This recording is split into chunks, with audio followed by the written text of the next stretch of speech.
lucky they take us. With shluchim, it's the opposite. No, we go to communities and we shop around for people that want to work with us as partners.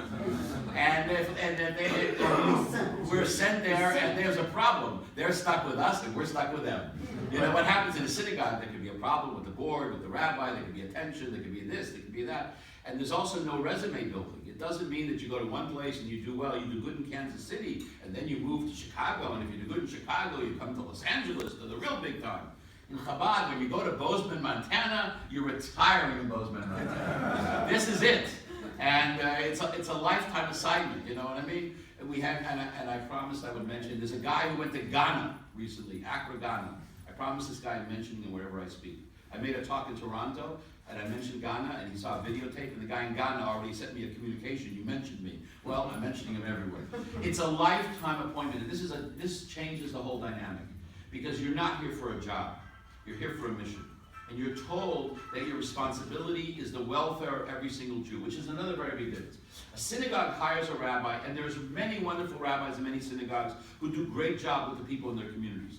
The Rebbe sends a shliach to the community, and the Rebbe's secretary, Rabbi Chodaka, would tell him, if there's 100 Jews in the community, if you only impacted 99, you failed your mission. Your responsibility is the spiritual and physical welfare of every single Jew in that community, the ones that you like and the ones that you don't like.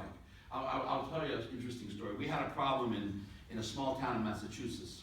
There was a Chabad rabbi that came there, I think it was in Nantucket, it was someplace up on these islands. And there was a Reform rabbi who decided to wage a war against him. He's going to try to run him out of town. And the Chabad rabbi is trying to get established, and the liberal rabbi is trying to run him out of town. So I got a call from Rabbi Krinsky, who's now the organizational chairman of Chabad. He says, listen, I will need you to get involved in this problem and help solve it. So he tells me the whole thing, and he says, don't forget the Reform rabbi is Eichet Yid, he's also a Jew. Even though he's trying to run him out of town, we have to remember he's also a Jew, and we have to care about his Yiddishkeit. And this is the powerful lesson. We have a responsibility for every single Jew. We're going there for life, and we have been given a trust. The Rebbe entrusted us with the welfare of the Jewish people, each one in our own geographical area, and we have to do our best to rise to that responsibility. And let me tell you, it's not an easy thing to do, because it's a very demanding responsibility. The Rebbe took very average people and tried to get them to do very noble and great things. Sometimes we rise to it, and sometimes we don't, because we're also human and we have our failings. So you mentioned going to places where there was an established old Chabad community, like Rabbi Sudek came into. Right. When somebody goes to Ghana, what are they supposed to do? Well, the Ghana is full of young Israelis who are in business. There's a whole bunch of people going to Ghana. There's a bunch of Jews in Ghana. Would you believe it? If you want a weekend in Ghana, I can arrange anybody to show you can take a trip. Kinloss goes to Ghana, film at 11. That's going to be an exciting evening, you know what I mean? You're gonna, safari going to Ghana. I don't know if there's elephants in Ghana. But the fact of the matter is, there's Jews there, and they need somebody to take care of them. And the demographics are what they are. And sometimes we're surprised. I just saw an email a week ago. They're building a beautiful Chabad center in, of all places, Bozeman, Montana. And I hear there's a wonderful community in Bozeman, whatever it's called, Montana. It's not exactly in the list of like the Choshev Kehillas, the prime Jewish communities in the world. But there is Jews. Every Jew has a value. And if we're able to sustain the shliach and the community is able to support it, we're going to send them. So you must be familiar with the film The Frisco Kid, where right, of course. Right, so he came to my state. Gene Wilder is sent out as the failed boss of the yeshiva to go to the middle of nowhere, and he doesn't look like a rabbi. It's not what they're expecting. And what is the toolkit that a young Chabad couple have when they arrive in the middle of nowhere and they're supposed Well, it's a lot easier than it was. When Rabbi Sudek came to London, it was an unpainted canvas. Chabad had no reputation. You wanted to do something. When he told me that he came to London, he decided to organize a Leg BaOmer parade. There had never been a Leg BaOmer parade in England.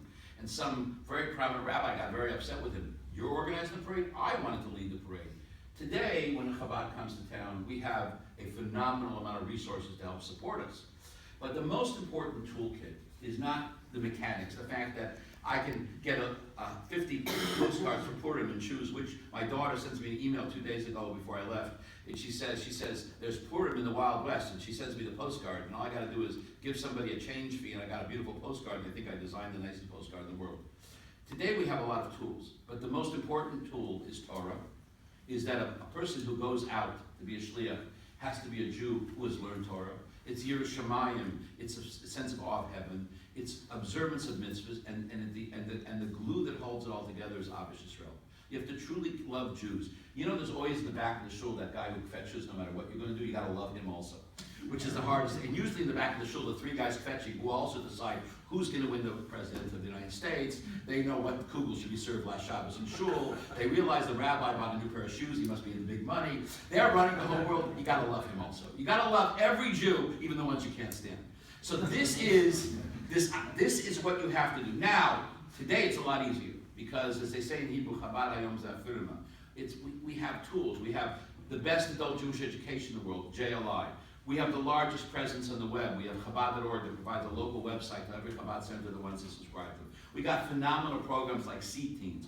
Chabad on campus, I was in Oxford today, is booming all over the world. So we have today the infrastructure, the institutional and organizational infrastructure, which gives Shliach support, which he makes it much easier.